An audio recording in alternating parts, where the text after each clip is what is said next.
आप कहते हैं कि ईश्वर ने सृष्टि की रचना की, तो फिर मैं आ जाऊंगा ईश्वर को किसने बनाया? हाँ। मैं नहीं मानता अस्तित्व को ईश्वर के। मैं आपको अनेकों उदाहरण दे सकता हूं। आप क्यों चाहते हैं कि आपके हिसाब से लोग पहने, आपके हिसाब से लोग खाएं, आपके हिसाब से लोग सोचें? मर्यादा नाम की कोई चीज है? मैं हिजाब डालूं या बिकनी? अनिरुद्धाचार्य जी देखिए, एक चीज होती है वैज्ञानिक सोच। ठीक है। एक समय था प्राचीन समय में जब मनुष्य कपड़े भी नहीं पहनता था। धीरे धीरे करके हम इवॉल्व हुए। ठीक है। समाज बना, गांव बना, शहर बना, देश बना। तो वैज्ञानिक सोच को तो आपको मानना पड़ेगा। हाँ, मानते हैं। तो आप जिस चीज की बात कर रहे हैं कि जो चीज शुरू से शुरू आ रही है उसको कंटिन्यूएशन में हम फॉलो करें। मैं कम्युनिस्ट हूं।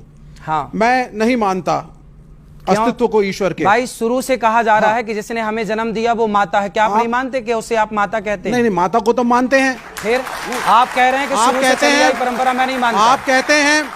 आप कहते हैं कि ईश्वर ने सृष्टि की रचना की, तो फिर मैं आ जाऊंगा ईश्वर को किसने बनाया, तो ये डिबेट अनंत हो जाएगी। मैं सबके इसका उत्तर ना विज्ञान के पास है अभी और ना किसी मनुष्य के पास। अलग अलग धर्मगुरु अपने अपने हिसाब से अपनी लॉजिक दे रही हैं। मैं किसी को बुरा भी नहीं कह रहा, लेकिन मैं आपसे एक बात कह रहा हूं कि शुरू से तो जाति प्रथा भी इस मुल्क में है, इस देश में है। शुरू से जाति प्रथा नहीं है। मैं बता देता हूं आपको, भगवत गीता में लिखा हुआ है वर्ण व्यवस्था है। क्या है उसको आपने समझा? सुनते जाइए आप पहले। महाभारत में सूतपुत्र कह के कर्ण का अपमान हुआ। मैं आपको अनेकों उदाहरण दे सकता हूं जिसमें जाति व्यवस्था, जिसको आप सनातनी समाज कहते हैं, उसका शबरी का के बेर रही है। क्या आप ये चाहते हैं कि ये व्यवस्था रहे? आपके सवाल के दो हिस्से हैं। एक है कि हम पुरानी व्यवस्थाओं को क्यों माने, रूढ़िवादी व्यवस्था है। अब इनको ये कह रहे हैं पुरानी व्यवस्था क्यों माने। मैंने उदाहरण दिया कि जिस माँ ने जन्म दिया है, ये भी तो बरसों से चली आ रही है माँ की परंपरा। ये मेरी माँ है, क्यों माने? हर पुरानी परंपरा को आप नकार देंगे तो राम सेतु भी पुराना, उसे भी नकार दीजिए।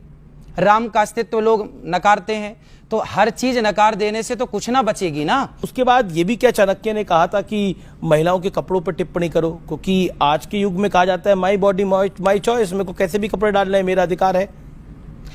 मर्यादा नाम की कोई चीज है? मैं हिजाब डालूं या बिकनी? भाई मर्यादा नाम की कोई चीज है? बिल्कुल है, मर्यादा है। फिर इसलिए देखिए, कपड़े कोई कैसे पहने, हमें क्या दिक्कत है?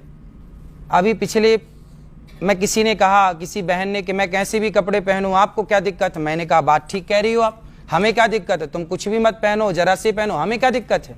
भाई पहनना ना पहनना तो आपकी पसंद है, हमें क्या दिक्कत है? बात ठीक है। लेकिन हम एक पिता, एक माँ अपने बच्चों को तो यही सिखाएगी ना, बेटा थोड़ा मर्यादा में रहो।